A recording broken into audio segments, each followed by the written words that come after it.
her. She's been up to several things.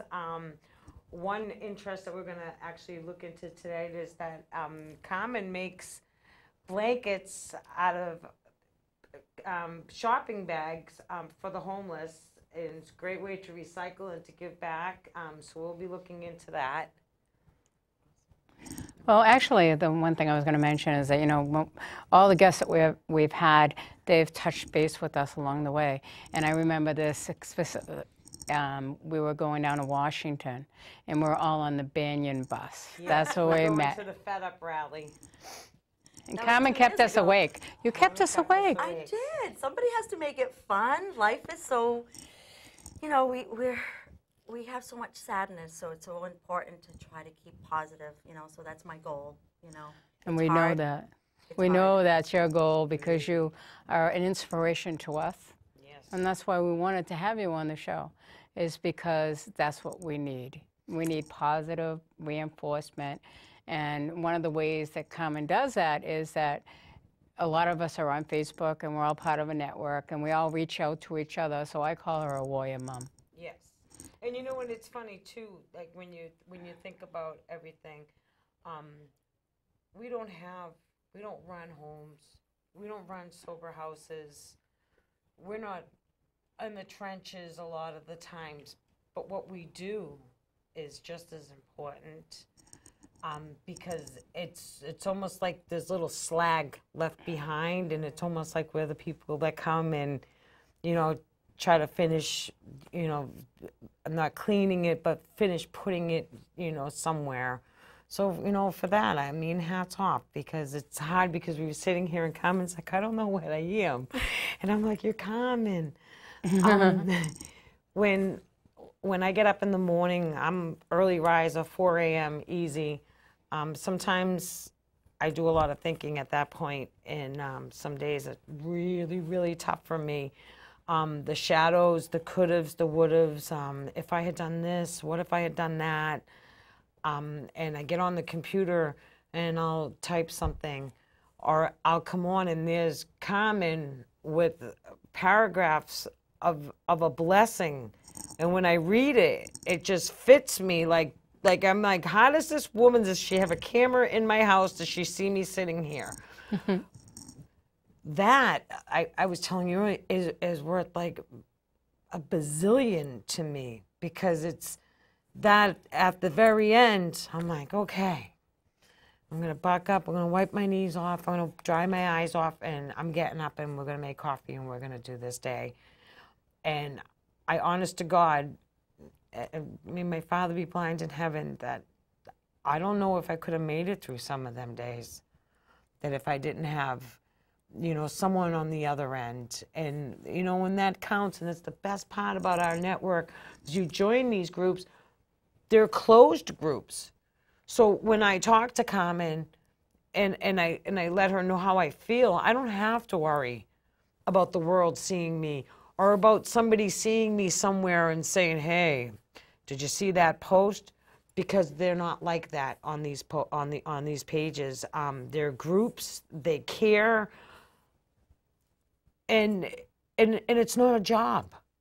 And it's not a job, so it kind of doesn't get recognized by most as a job. But I don't know anybody else that gets up at 4 o'clock in the morning and starts typing away. Every single day you do this. Every day. And it's funny because some days I don't need it, but boy, when I do and I read it, it's just like, oh my God. The most kindest gesture that I think that I've received in this whole entire time of addiction was that my son Jimmy got a card in the mail, and he read it, and he came over to me and he's like, what do you do with something like this, Mom? I said, what? Inspirational words, kind, almost like she knew him and knew what he was going through. Carmen sent my son a card in the mail just to let him know that he mattered, that people were out there. And do you do that? How many people do you do that for, Carmen? I try as many as I can. You know, I volunteer my time. I work a very demanding job, so it's. I try to stay up and do what I can, because I know so many times, like, they're just they feel alone, they feel unloved, they feel like betrayed or abandoned by their family, and it just takes that one person that can make a difference. And I don't know if I've made a difference. It doesn't matter. I just know that, you know, I know that when my son was in that situation and he came to me and said, Mom, do you know this person? Do you know this person? Do you know I received a card? And he still has those cards. So to me, I need to give back. And that's how I give back, because I know it made a difference for my son. You know, when Jimmy's in and out all the time, I don't ever know when I'm going to see him. And but he does have a place in my house. He has a bureau, you know, that has a few things in it. And there's one thing that's on top of it, and it's the card that you have given him. And I noticed that it's opened, so if you walk by, you see it, you can read it. My grandson read it, and my grandson said, "Who is this woman, Nana?" And I said, "Her name is Carmen, Jimmy." He goes, "That was really, really nice of her." I said, "Wasn't it?" And it's kind of crazy, because it's not like world-renowned, but it is. It is. You have if you have touched other people like you've touched my son and touched me, you're a superstar in itself. Because sometimes they're the darkest times. And there's inspiration. And it's so crazy, because it's not like, oh, you saved the world. It's a light. It might be really, really low. It could be flickering, but it's there, and you see it. So at least you know that, okay, we got the light, and now we need, you know, we can follow it. And you know, as Joanne, that light goes out all the time and leaves us blind. Ooh, does it ever? So now you're learning how we feel about you. I guess so. Because I know when we asked you to come on to the show, it was funny. I says, I have never seen Carmen, but I know Carmen. And Joanne's like, Judy, you spent 8 hours on a bus with her. And I was like, oh my God, I know Carmen. She was the lady dancing. Yeah, I was lady dancing, livening up. Yep, that was me. Yeah. You know, always trying to make it funny. How do you, it's like, it must be like 24/7, because I could just only imagine all the people out there, you know, and just. It is like 24/7, but it's rewarding, Mm-hmm. you know, to be able to give back, to be able to be there, whether it be for a parent or somebody in need that needs treatment. I'm always there. And if I can't, like I said, this is all volunteer work. Mm-hmm. I work a very demanding job, so if I can't help them, you know, I'll refer them to somebody that I trust that will give them the right answer or give them the direction. But most of the time, I try to stay on top of it. I feel overwhelmed at times, but I know that with God, I can help. I can do anything, and He makes it possible. I don't know. I try to figure that out. I try to see how I can do all of this and do what I do and not disappoint anyone, and be there and make sure that no one is left behind, whether it be a parent or a child that needs to be in placement.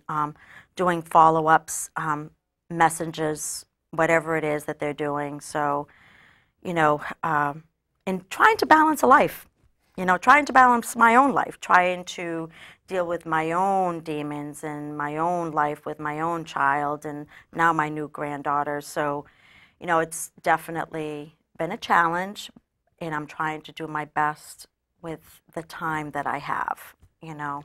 Great time management. Did you go to class for that? Dunkin' Donuts taught me a lot about time management. Right. Now, how do you mentally prepare yourself for? Because I mean, I'm in the group, so I read. How do you mentally prepare yourself to be there for that parent when they write, he's gone or she's gone, and they're all over the place, and you could see that they're all over the place, you know, as they write, and then it's like almost like it's like calm, and all of a sudden it's like, you know, you write, and then they write, and then you write, and then all of a sudden it's like, I don't know what it is. It just, like at the very end, it almost seems like You've helped. you've helped. A calming effect. A calming effect, right? Because you can see this, like the wildness of all the thoughts, and where do you process it? How do you do? I don't. It amazes me. You amaze me. I'll be honest with you. I don't know how. You just do it. I just do it. And every situation is different. So, you know, I try to process it. I put myself in their shoes. I try to think about, you know, when I was in that situation, what somebody would tell me. And we all know that when we overreact and when we're in that roller coaster, like there's nothing, and we need someone. We need someone to just bring us back down to reality and know that, you know what, we're going to get through this storm and we're going to get through it together. And that's kind of like what I do. You know, I try to just, okay, let's breathe, let's think this through. You know, you're angry, you're feeling upset, whatever, and it's just being able to just, let's count to 10, let's do what we can. A lot of times it's either through phone or, you know, via messenger on Facebook. And, you know, I honestly, I really don't know. I don't have an honest answer, but, you know, I know that at the end, like, they're okay and I'm okay. You know, and we're all okay at the end. Because I've known that I've actually, like, you know, spoke to you, wrote a message on the board, and then private conversations as well. And I just could only imagine how many others. No, I was one of them. And I remember one day I was there when I was writing something, and all of a sudden I get this little message, "Are you okay, Mama?" I'm fine. You guys are all my mamas. I know. You're all my mamas. And, you know, and it's just, for me, it's just a way of breaking that sadness. Like you're not alone. Yeah, you're not, you know, and it's just like, you know, I was kind of torn at first, like, you know, is this going to be serious? Do I always have to be serious? And I know, like, we need to be able to be okay with where we are, and understanding that, you know, we didn't choose this. This isn't, you know, the world that we want to be in. But there's something positive in every situation, and, you know, I try to do that as much as possible. Like, it stinks, you know, where we're at, and not knowing, and the heartache, and staying up countless nights and helping somebody, or not knowing where your child is. But we have to learn to let go and be positive, and knowing that we have no control over it, you know. And it took me many years to get to this point. Many years to get to this point, to realize that I have no control. We have no control. Right. So all we can do is help each other and look at a way that we can distract ourselves from that insanity of that world. So part of, you know, that's kind of what I try to do, you know, because I struggle every day. People don't know this, but every day I struggle when I get up, just like everybody else. But I have a choice, and my choice is to either be sad about my life and where I'm at, or make a difference and try to think and work towards, like, something positive, you know. And that's what gets me through the day, and that's why I share it. So I need that. I need that early morning inspiration, that early morning, like, you have to get up and you have to do this. It's okay. You're going to get through it. So if I need it, I know everybody else needs it. So I guess that's what I try to do. It's almost like life coach. I guess. Yeah, it really is. You don't even know that you are one. It really is. Because I know that a lot of times I go through this emotion. Joanne always there to get me out of it. But I feel incredibly guilty that I can help somebody else and I cannot help my own child. Incredibly guilty about it. And it's just like, I'm like you, constantly badgering myself. No, I'm doing this. No, we're going here and we're doing this and we're straightening this out today. Right. And then it's like, all of a sudden it's like, okay, where is he? Right. Because it's like he's not ready. And I try to explain to him, but I am. I'm as ready as I'm ever going to be. Let's do this. And You can't force them. Your child will be ready when your child is ready. And like Carmen had mentioned earlier, sometimes she turns it over to someone else. I tried that from you. Give it to God. That's what you tell me. So I gave it to God.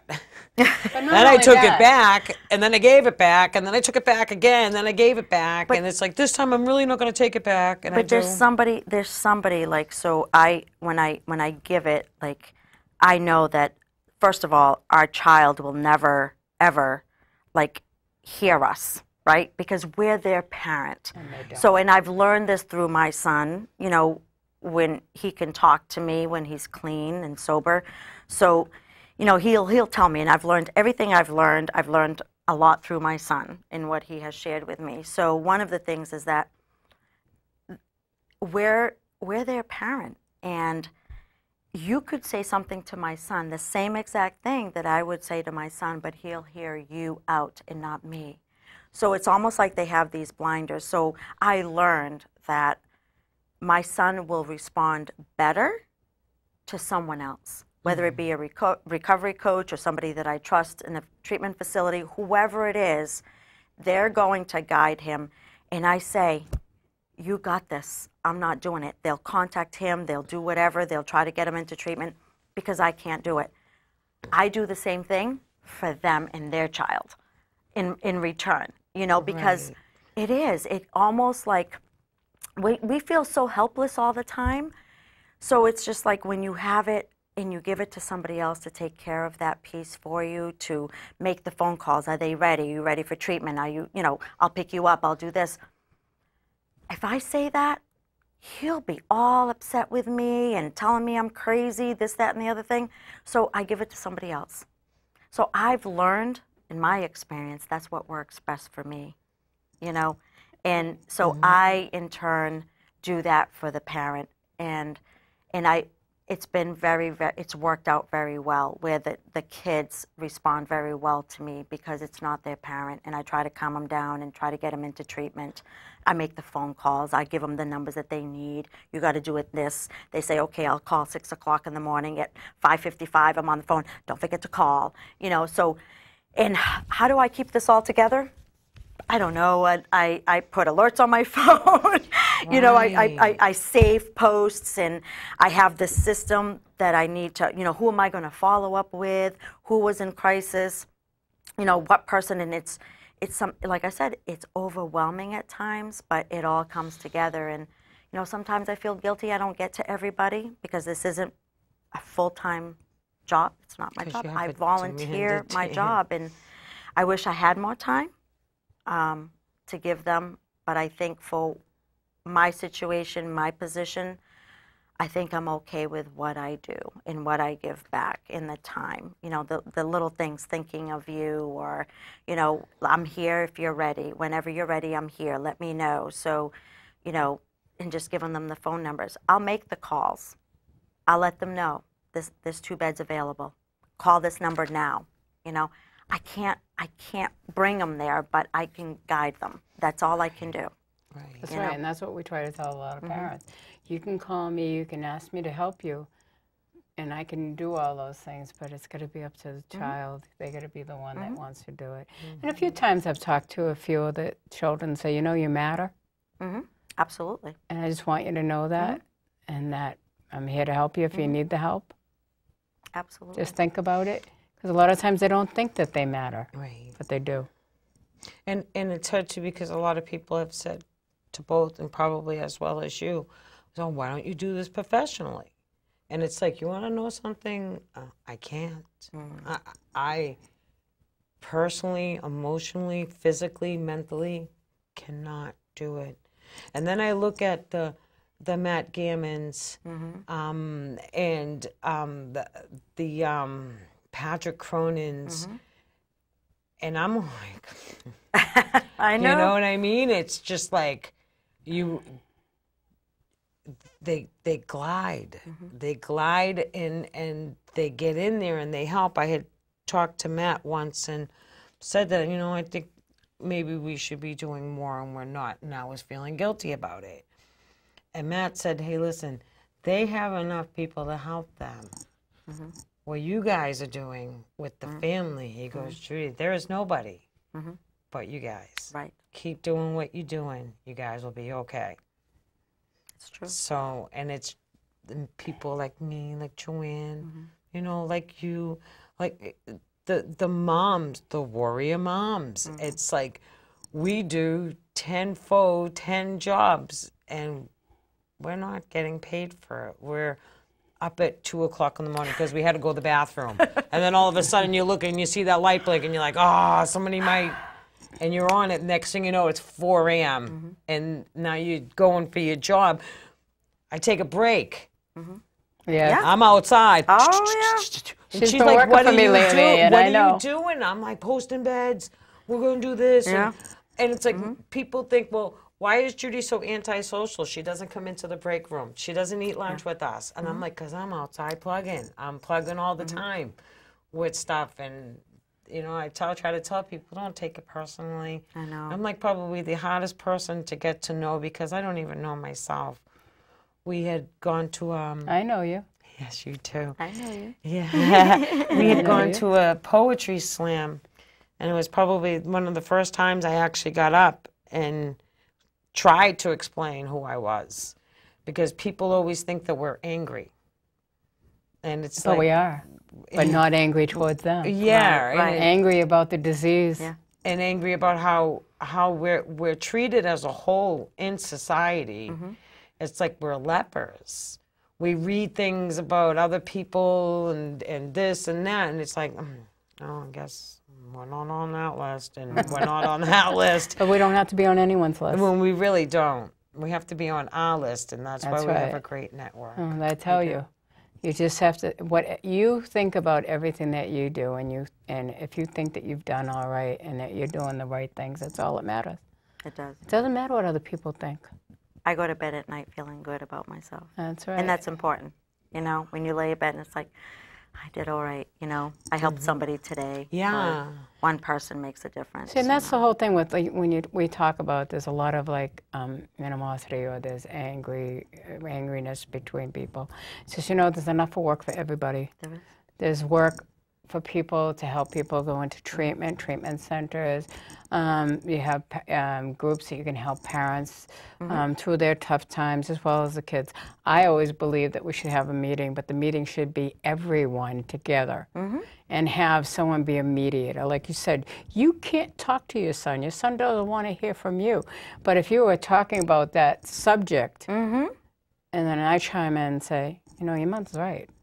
And this is what you really should be doing. Right. Maybe he will listen at that point. Or then you have siblings that feel the disease, you know, what it's done to their family. Well, that same thing has happened in every other family. So there's no difference. Right. We're all the same. We're all feeling feeling the same feelings, the pain, the hurt. We're all out there and we're all feeling that. So if someone can help you by talking to you or saying nice words or sending you a card. Yeah, it's Why not? amazing. Why not? And you know, and it's funny too, because it's a lot of times it's such a secret. It's such a dirty, It is a dirty ass secret. And it's like you don't want. And if it's not like a new secret, it's a constant secret. And There shouldn't be a secret anymore because of shouldn't be. fentanyl and carfentanil out there. It could be your last time if you to use again. And I think that people's awareness of addiction has opened up so much that now people are realizing it's just not the person with the addiction that it attacks. It attacks the family foundation from the inside. Oh, absolutely. And just turns the whole thing black and eats it from the inside out. It's the mother, it's the dog, it's the cat, for God's sakes, because it's like, how long has your dog been here for? When's the last time it ate? And, you know, people don't realize it's just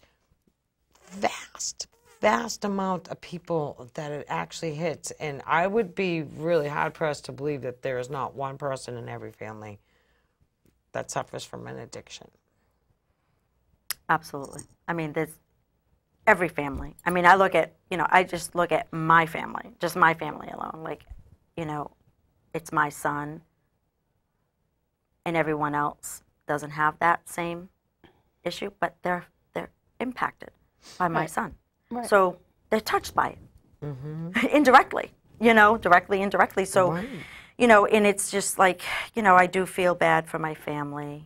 You know, I'm not ashamed anymore. How many siblings do you have? I have my sister and 3 brothers, and you know, it's my son is the one that struggled out of all of us, you know, with the whole family. So it's. No, do they get angry sometimes because you're so hurt? Because that's what I get. I can't show my feelings at home because everybody seems to get mad. They're not angry. They feel helpless. They feel like they don't know what to say to me. So I feel bad for them in turn, you know. They don't really understand addiction. They are learning because I'm here, he's here, you know, and close friends of ours are, you know, it's just, so we're surrounded by it, I guess. So, you know, and it's been 10 years now, you know, but I think for them it's more like the heartache and the pain and the constant, like, in and out, you know, and how do you get up every day and do it, you know, and it's just, you know, some of them understand, you know, a disease is a disease and you fight, you know. I mean, I've been touched by so many in my family, whether it be addiction or breast cancer, you know, you name it. So it's, you fight for what you believe in, and for me, you know, I just feel like I did the whole addiction thing and jumped in with trying to help others because I knew that was a problem. I just You know where Carmen comes from, so right? I wanted to tell you this. It's because she lives in Bourne. She was in Bourne, and who's in Bourne? Cheryl Bean. Right. They're both in the same community. Now, how many people are in your community? As far as what? The demographics, you know. Oh, you like know what? Somerville is what, 27,000, 28,000? You know what? I don't even know, to be honest with you. Is it more like a town and not a city? It is, yes, it's more like a town, absolutely. Right. So that they have helped you along with your son's recovery. Yes, in a sense, in a way. I mean, so I'm kind of torn because I live in Bourne, but I work in Wareham, so I spend a lot of time in the town of Wareham, which is not too far away. Is that still not over the bridge? It's still not over the bridge. Okay. So Wareham is before Bourne. So, and I live, you know, I work. I deal with thousands of people every day. So I see people in and out. And just in Wareham alone, in one of the streets, there's like 3 sober homes. You know, so there's people out there, and they know what I do, and they reach out to me. You know, Bourne, I can honestly say I go to Bourne to sleep. I don't spend much time in Bourne other than sleep because I'm either working or doing whatever. So, but definitely we have come a long way from when I first started to learn a little bit about addiction because I was clueless about addiction when it first started 10 years ago. I had no idea. So through, you know, the internet and others that helped me understand what it was, I didn't know that prescribed medications was addiction. That prescribed, what do you mean? You know? So, you know, that was in my life before my son, and I had no idea. I had no idea. So, you know, that started with my son, and when he was 18, when I learned about that he had a 2-year addiction issue to opiates. Oh, he was very young. Yeah. So I had no clue. So, and I had no idea at It that was point. prescriptioned? For him, no. But prior Okay. to him, I was married. Yeah. So, you know, it was, you know, an injury and stuff like that. But I had no idea. I had no idea. Right. You know, so once I started educating myself, then I started learning and then reaching out to people and going, you know, trying support groups. I was so lost with my son. So I'll never forget my first experience was one of my good friends, her cousin ran like 5 sober homes in the Bourne, Falmouth area. And he came right over and educated me, like just like that. And I didn't know what was happening in my life. Like it was Overwhelming. overwhelming. I had no idea. Isn't No it idea. crazy too? Is when you learn about it, all of a sudden, all these things, all these flashes, like, oh my God, I saw that. I always thought the craziest thing were knots. Right. People say, "What are knots?" They bite the top of the bag off and spit it on the ground. All of a sudden, there's thousands of plastic knots everywhere. And I remember picking them up and what the hell is this? Right.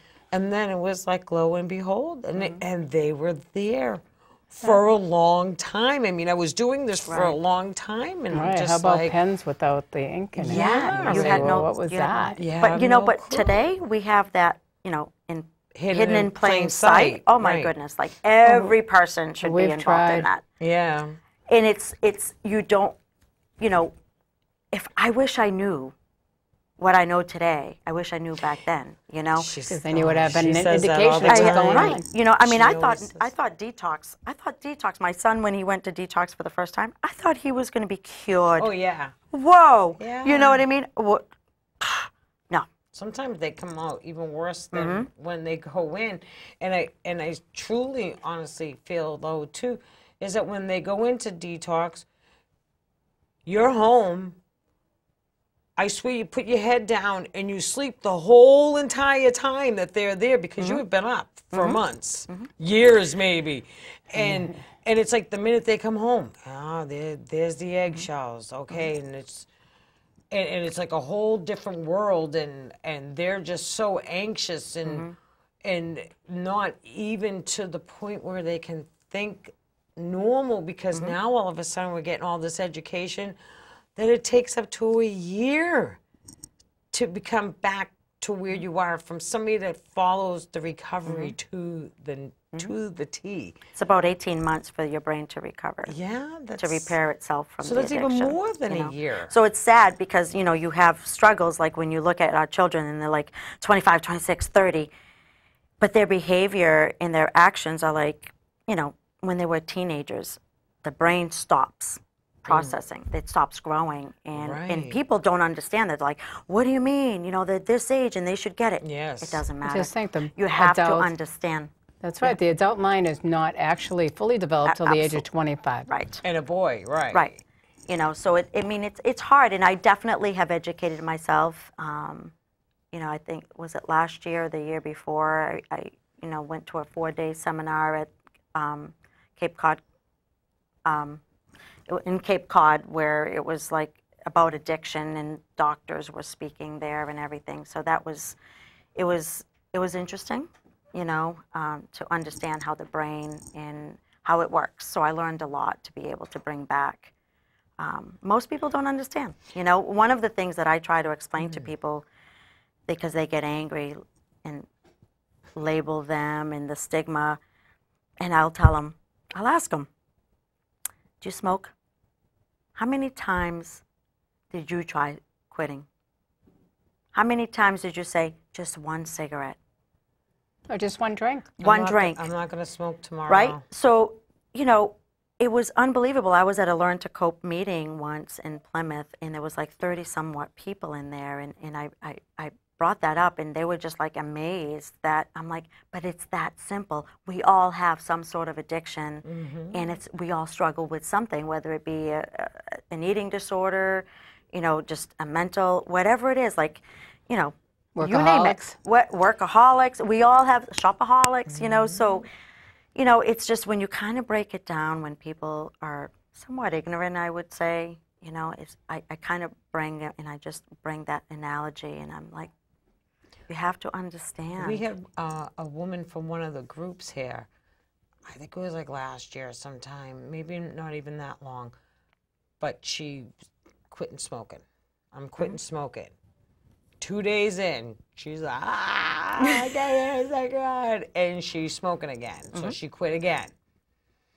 And she said, you know, if there's one thing that I've found out is exactly how it happens.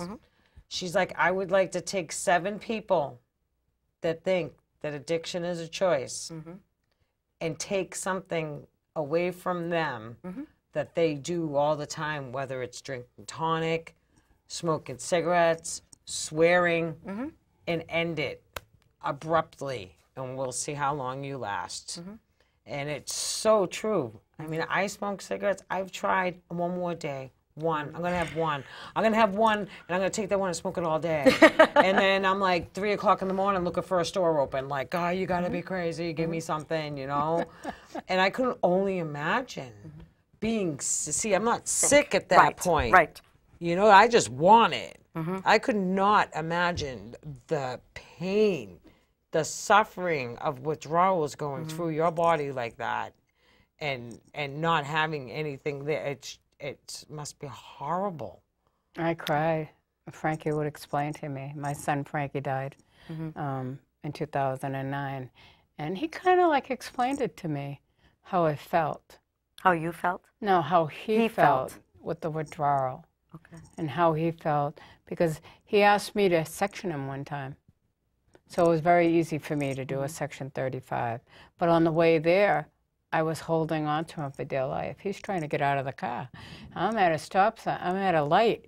We're just around the corner from the courthouse. And it's like, what am I going to do? My fingers were actually breaking from holding him, but I kept him in the car, and I got him to go in there. He was just thinking about the withdrawal he was going to go through and the pain that he was going to be in. He really wanted it, but he didn't want to feel that pain. He had been gone through it so many times. You know, it's like his stigma bothered him. Never mind how anybody else felt. Right. Him putting that needle to his arm was very devastating to him. He couldn't believe that that had happened to him. But he had a motorcycle accident at 21, had an addiction for over 10 years, and then finally went to heroin because it was cheaper. You know, it's really, really hard for anyone that's going through addiction. But then at that point, we had all these doctors willing to sit there and just write out these scripts for them. How about, oh, well, the insurance companies won't pay for 2 weeks if you go to a dentist and you get medication. And when Frankie had passed, that was kind of like one of the really huge first mass overdoses that started. And Frankie was basically one of the first ones in Somerville. They were robbing the pharmacies here, these kids. And it's so crazy because I always say it all the time. People are not going to realize the effect that this has when little Jimmy grows up. There's not, where's the grandparents? And when he has a child, it's not, that generation, it's not going to be there. The overwhelming, we said this a couple of years ago when we started, I said people are not going to realize the overwhelming amount of kids that are going to go into special education. You're not going to be ready for this. You know, you guys need to get ready now, blah, blah, blah, blah, blah. She doesn't know what she's talking about. People are like, her son suffers from addiction, and, you know, she's very upset, and I get that a lot, too. You're a very emotional person. I'm like, are you flipping kidding me? Of course I am an emotional person. I'm trying to keep my child alive. I'm trying to raise my grandson not to not like what's going on. For him not to feel useless and that it's his fault. I says, in the whole time, like, trying to keep our lives together, because we work. We don't do this for money. So we need to pay rent. We don't get the luxury of food stamps and Section 8 and things like that, because it's like we work. We work. We try so hard to keep everything together. And when it falls apart, it's just horrible. It's horrible because then it's like, who's there for you? Who's there for Carmen is. Carmen is. At 4 a.m. At 4 Ding, ling, ling, ling, a.m. ling. That's where people are like, "Wow, my goodness, Carmen." You know, so I'm like, oh, so some days like I try to like not be 4 a.m. I have a routine when I get up. I have a mission, you know, so you know, if I have to make sure all my ducks are in order, you know, to make sure and try to see what I missed throughout the night, if I missed anything, if I missed a phone call, you know, and just, you know, be able to post something inspirational and get them through and, you know, touching base with anybody, you know, because my day starts early at work, so I have a small window. Do you make the donuts? I don't make the donuts. Back in the day, I used to fill them, but I don't make them anymore. And the sadness, You know? the sadness do that that. doesn't, that overwhelms, it is just crazy. But Okay. listen, I want to get on the blanket. Yes. Oh, the wanna blanket. get And on you the also wanted to blanket. mention a few groups. I did want to mention a few Yes. groups. So I belong to Magnolia New Beginnings, and I'm actually the moderator / admin for the group. And we actually, you know, it's a, you know, online group that we have about 32 groups and 15,000 members through closed groups and open groups. I run the mass group with about 840 members. And I also I started a Moms for Awareness, which was just something small. I knew Wareham needed some help. I felt like there wasn't enough awareness. And I tried to reach out to people that I knew. So I have a Mom for Awareness group. It's, you know, just a very simple group. But We're Magnolia, yeah. Yes, we are. Magnolia is, you know, there's so many members, and they're all throughout Mass. Amazing people in that group, you know, so our main focus is just to be able to give the resources that they need to help the families know that they're not alone, and you know, just help the loved ones and guide them. It's all through experience. We, you know, most of our mission is to try to get, you know, raise money for sober living, you know, through treatment centers. So they have to be at least 4 weeks in a treatment facility to be able to get that. So I think last year to date, we've helped about 30 young men and women get into a treatment facility through Magnolia New Beginnings, you know. So it's an amazing group. I love it. So if they needed people- the help, would they go on to Magnolia New Beginnings and ask? How would they? No, that's a parent. So that we have different groups. We do have grieving groups, sibling groups, grandparent groups, and we have a recovery group for people in recovery. But the one you know, it's mostly for families, Yeah. so who have a loved one. Basically, you know, we work more with a treatment facility. So the person has to be in a treatment for 30 days, and so they work with a treatment facility. Yeah. To be able to get that to help out.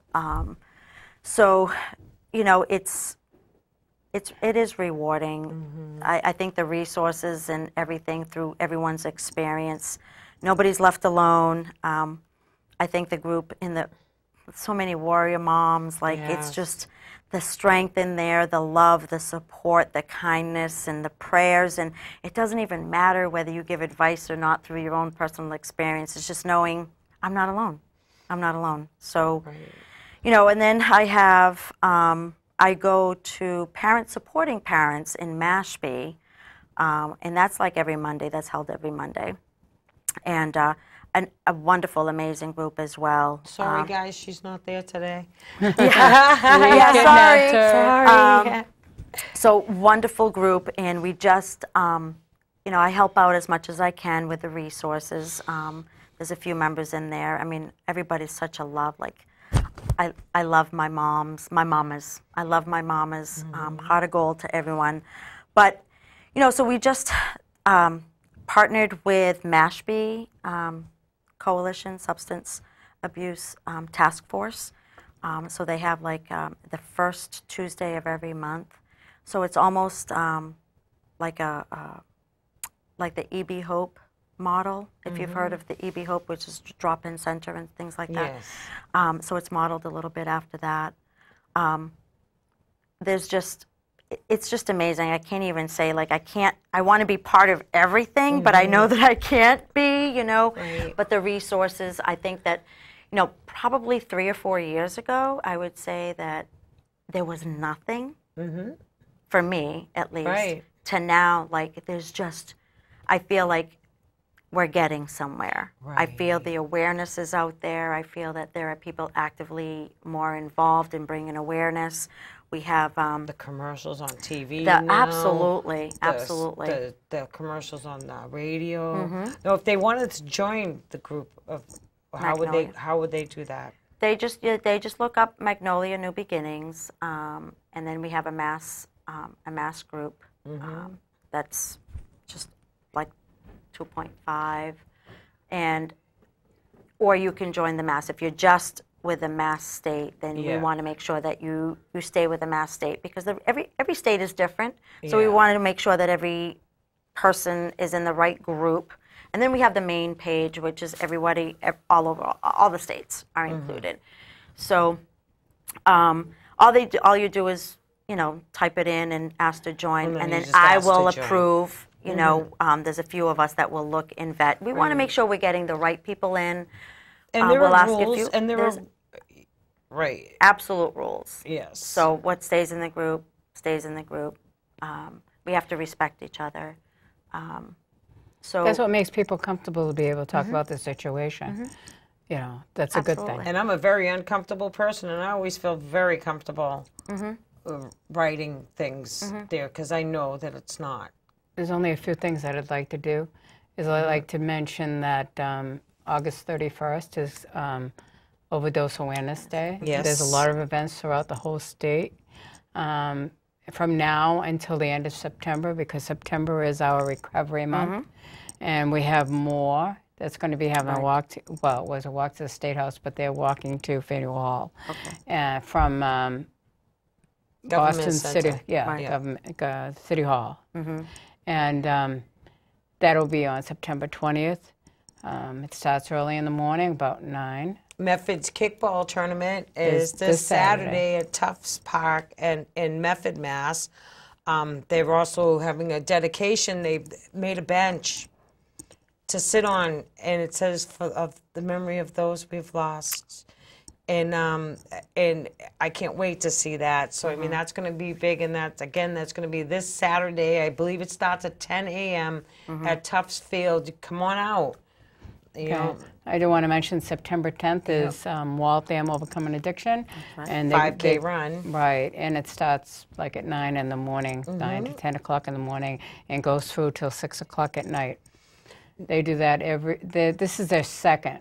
Yeah. Now there's, we had her on with Cheryl Garnier, Kathy Leonard. Leonard. They're doing a vigil in Marlborough. Right, on August 31st. They're going to have the lead singer to Godsmack. really, Yeah, they're going to have a free concert. I guess it's going to be quite a, with Mr. Wahlberg, I guess it's going to be quite a big Well, they thing. have a very, very eventful every August 31st. Yes. They have all the different, they have all purple flags for each person that's passed. So wherever they have it is a mass of purple flags. So it's a great event. I said that I would go this year, and I will. And then I wanted to mention locally, the Harringtons are having their Contoss, and that is on September 16th.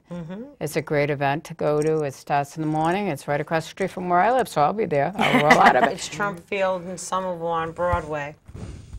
Right. The Harringtons,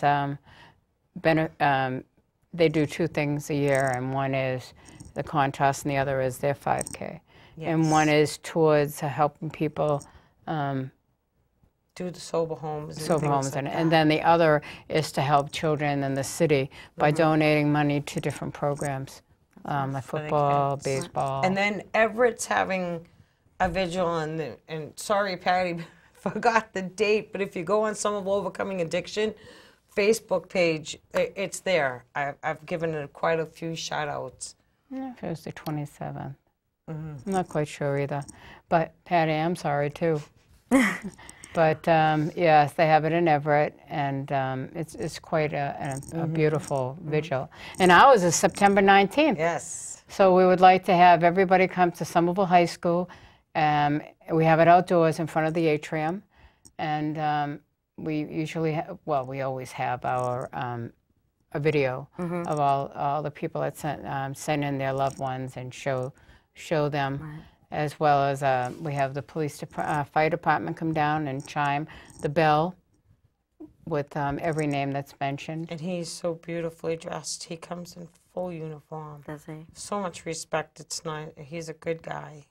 Well, we do have a lot of first responders. So not only do we have the fire engines there, we have the truck there.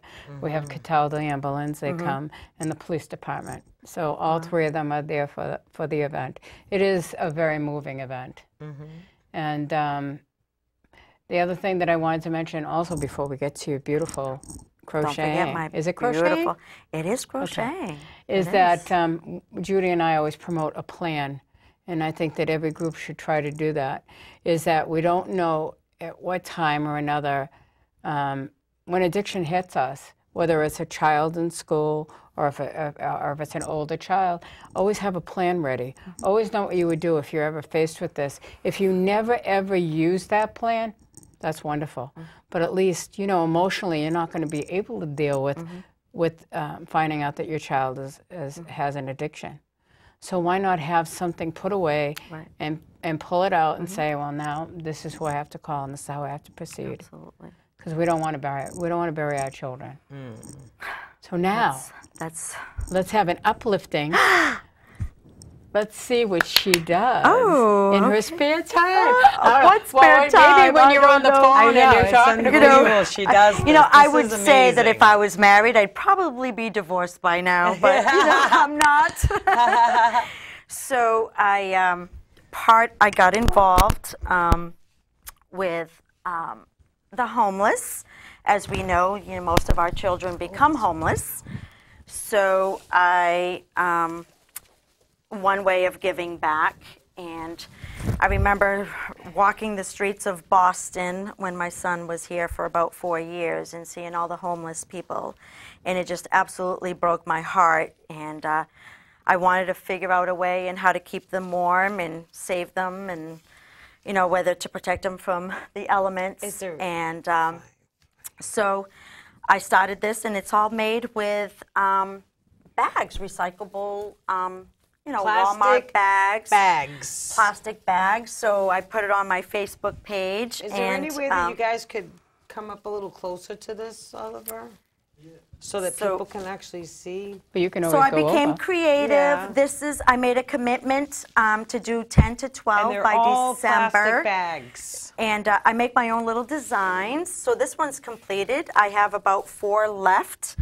And I have such great volunteers, people just coming in and bringing the bags and donating whatever they can. And now I'm crunch time, so I'm asking them to actually flatten out the bags for me because it literally takes me hours for prep work. And I've been doing this all by myself. So this is I just started this one this weekend, and this is more for a female. And so it takes about 700 to 750 bags to do. So I am known as the bag lady, and I'm okay. I crochet. So the bags, I cut them up, and they look like this. And I make my own design. We chain them. Yep, we chain them. Job lot was great. I wanted a little girl, a young girl in my town asked for one to be made, and it meant a lot for me, and she wanted a colorful one. So job lot. You crochet with your hand? Yeah, no, with a needle. Okay. And I'm like, wow. So it's so rewarding, and I can't wait. We have 3 churches in our town that do Nights of Hospitality. And that runs from December 26th to March 18th. and every week it alternates from one week to another to each church. And there's from 7 to 7 they can come in, and we check them in, we feed them. I don't have much time, so I donate at least a couple of hours a week to just help them, you know, check them in. And so I looked at that, you know, this is Now, how my do goal. they get a blanket like this? I'm going to give it to them. So my first one I gave last year, and it was fun. Again, I tried to make fun. So I passed out little tickets, and they thought they had to donate $1, and I was like, no, no, no, it's just a lucky number. So the lucky number went to the little girl, and she absolutely touched my heart. A family of 4. She was there with her mom and dad and her brother, and she asked for 4 tickets, and I said, I can't give you 4 tickets, it's one for each person. And she said, well, I have my mom and dad and my brother. And I said, is that your mom and dad? And she said, yeah. And I said, well, they already have tickets, honey. She said, well, I'll have one for my little brother. So anyway, I called out the lucky number, and the lucky number went to the little girl. And it was unbelievable, the experience. And she was just filled with warmth, and she was ecstatic about it. And that's where, and then I just said, you know what? That's amazing. I've got to do this. That's and amazing. so they're all going to get one. She has hers, and so I just figured, why not? You know, the purpose of it being the bags is what? It keeps you warm. It keeps you warm. First of all, it's you know, I'm recycling, so Yes. it's not going, and it's not, you know, people aren't throwing them away, or it's not going into the ocean. I'm using them, and it's warmth. So they can use it for a couple of things. Usually it's used for shelter. In the winter, they can lay it down so that they can sleep over it. So And it it's keeps waterproof, them. It's waterproof. basically. Yep, Yep. pretty much. You can also put it on top of you if you'd like. It's so warm. Right. So You warm. see the holes hold the heat. Yes. So, you know, the ones I made over the winter, I literally was dying in heat, because as it got bigger and bigger, you know, I was like, oh, it's pretty warm, and you know, it's amazing. It's Yes. amazing. What So, a gift. so yeah, so I have all of them, and I'm going to give it to them. Hopefully, are you the only one that does it, or do you have for other right now, For right now, I have all these wonderful recruit some people. all these wonderful people who are bringing in the bags and helping me, and I have a couple of people who work with me that are, you know, helping me straighten out the bags and cutting them up, and I've taught a couple of people how to do it. They're not, you know, they haven't really done much with it because it's Time consuming. It's hard. It's hard. You have to know how to crochet to be able to do this. There's a lot of movement. I mean, usually 2 hours is hard. My So muscle, now that you know. she's not going to jump. So yeah, so I lay awake at night, and I try to do, you know, it takes me 12 minutes to do a row. Right. Guess what? Guess what? It's time to stop. Time to say goodbye. We want to thank Alrighty. everybody for watching tonight, and we're going to thank you so much for coming up. Thank you, Carmen, Thank so you. very much. You're an amazing woman with doing amazing things. And she doesn't even think she's just Carmen. I'm just Carmen. Just Carmen. She's so more Touching than a that. lot of people. Thank you. In positive ways and inspirational. We so thank you so very much. And it's sad that we all meet with, you know, by the same disease, but you know, we're all blessed and the same to have each other. We are. We And I really look are. at it, you know, we're a special kind of people because we are kind and giving and compassionate and understanding. When and our world has been ripped apart. Absolutely. And so, you know, not that I'm proud to be in this world, but I know that this world has given me and shown me a lot. And Compassion. Isn't that Compassion. funny? It's like Compassion. It teaches Absolutely. you compassion. Thank you, Thank ladies, you. for having me. I Oh, appreciate thank you for it. coming. I mean, you guys drive so far to get here, and it's like nice. My bedtime's 8 o'clock, These you know that? blankets are just see, I'm glad absolutely she came. amazing. I mean, I'm more than proud of you for taking you. the time to do Thank you. something like that. And thank you for coming. Thank And you you. were nervous. I was nervous. And how do you feel now?